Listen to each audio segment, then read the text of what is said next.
Hello, welcome. I've got this beautiful 1884 replica, Torres replica, made 2026. Must have been made very recently. And it's actually, the maker is Wolfgang Yellinghaus. I'm not sure if I've pronounced that correctly. So it's a Torres modeled from an 1884. It's a Torres replica modeled from an 1884 guitar by Antonio Torres, and obviously you can tell it's a sort of parlor style guitar, sometimes called romantic guitar, where the body is smaller, the scale length is smaller, things like that. Very, very nice instrument. It's very light. It sounds very light too, and I think it suits the music of Fernando Sor really well. So I'm going to play some pieces, some studies by Fernando Sor on this guitar live, and I hope you enjoy the style, the sound of this instrument. So this is, I'm going to play some studies from Opus 6 to begin with. So this is study number 1, Opus 6.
This is study number 2.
Beautiful. So yeah, you can hear this great sweetness and lyricism in the instrument.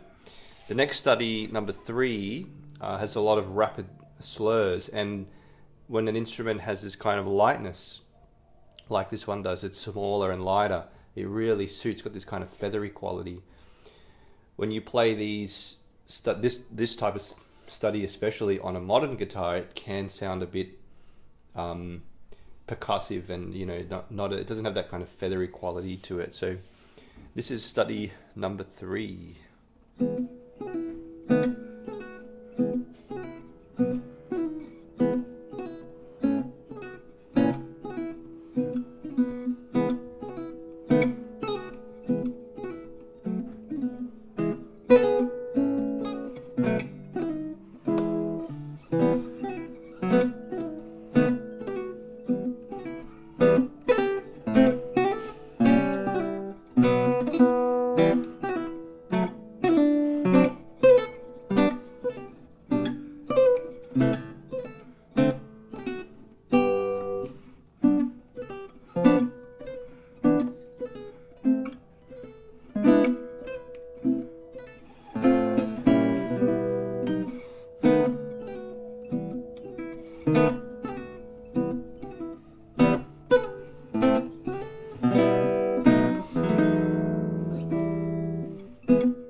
Wow, so beautiful to play that on this instrument, and because of the smaller scale length, the lightness of the instrument, it's just it makes some of those transitions and shifts and slurs just a bit easier on the hand, and I think it has a beautiful quality, just in that study especially. Next study, let's go with number 4, the next one. So we've done.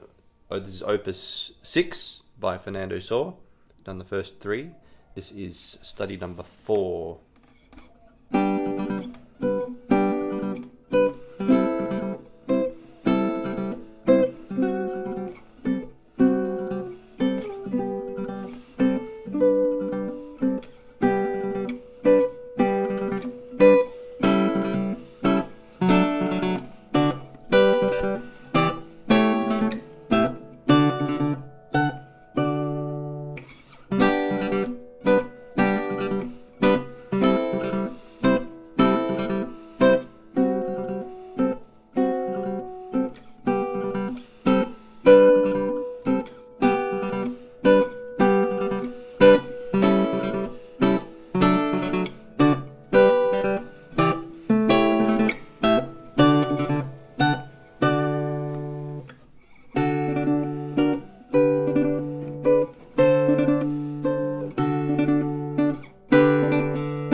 Beautiful. Love to know what you think in the chat. What do you think of this instrument, hearing the music of Fernando Sor on this Torres replica? I'm really enjoying the qualities that it has. I think I'll skip some of these studies now. We've done the first several there. Let's go to number 8. So Opus 6 number 8 is, I think, in Segovia's category, is study number 1. So Segovia republished these Sor studies. The complete Sor studies, by the way, is a lot. Fernando Sor wrote a lot of studies. This is the complete one of the, this is an older edition of the complete studies. It's a full book. Segovia sort of hand-picked 20 of them. And so we often, thanks Paul, we often see the Segovia like numbering, Sor study number 1, that in Segovia's numbering, that's a different study. So that Sor study number 1 is Sor study number 8. If that's, I'm lost already too, if you're lost with all the numbering and everything. The Sor study number 8, Opus 6, otherwise known as Sor study number 1 in Segovia's 20 Sor studies.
study. Next one, let's have a listen to this one. Study number 9. What is the finish on this guitar? I don't know, Paul. Sorry, I'm not sure. The maker, Wolfgang Jellinghaus. I'll write his surname in the chat here. Jelling, like with a J. House, like the German word, I guess. Now this one is study number 9, and it has a drop D. This is in the Segovia 20 studies, and it's a beautiful, really beautiful study in sixths primarily.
Oh, you got an ad. Sorry about that, Paul.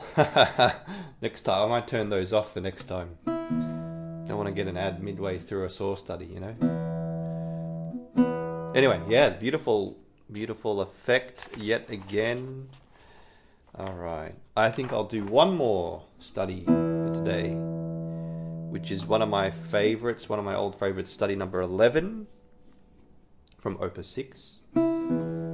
This one has a lot of arpeggios, really like an arpeggio study with a beautiful melody in it. So that one was, and that study that I just played was number 9, Opus 6.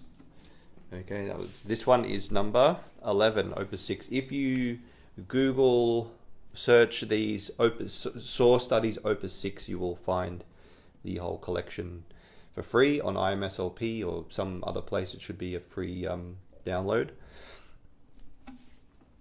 Let's finish with study number 11.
There we go. Beautiful studies. A set of beautiful studies there by Fernando Sor from Opus 6, played on a Torres 1884 replica made by Wolfgang Jellinghorst. Not exactly sure. What's my preference? I mean, you know, it depends what you're playing, I guess. What setting you're playing in, that kind of thing. I do miss the power. I miss the power, you know, of the modern guitar. However, there are qualities in this kind of instrument that, you know, can be a bit lacking in a modern guitar. The lyrical quality can be a bit harder sometimes to get, a bit, let's say, easier to get out of these instruments. You get that light, feathery sort of quality that can be difficult to get in the modern instruments, but then I'm missing the power as well. So it's hard to, you know, it's hard to have a total preference. I guess that I think the ideal is that we have a little collection of instruments, and depending on what music we're playing. But I do still have a preference for the modern instrument, but there's definitely a time and a place for these replicas now, and at least even just to get a feel, you know, how these instruments play, and then you can sort of, sometimes you can transfer some of those to a modern instrument, that the way of playing. I mean, if I play a little bit just quickly on a modern guitar, the same study, just so you can not gut strings, no, just to compare quick here.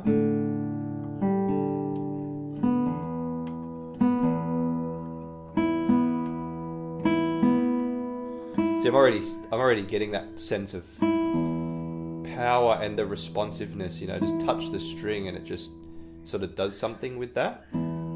I like that.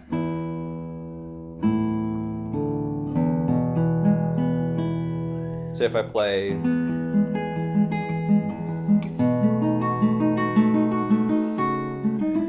but now I'm feeling like the tone is a bit more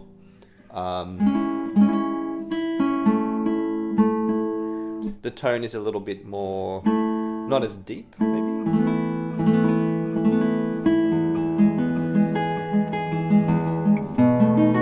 On the trebles. So I can try and transfer some of that tone from that guitar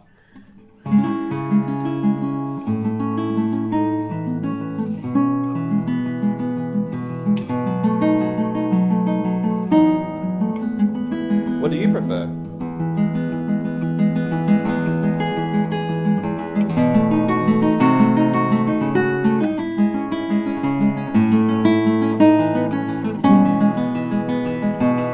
Oops.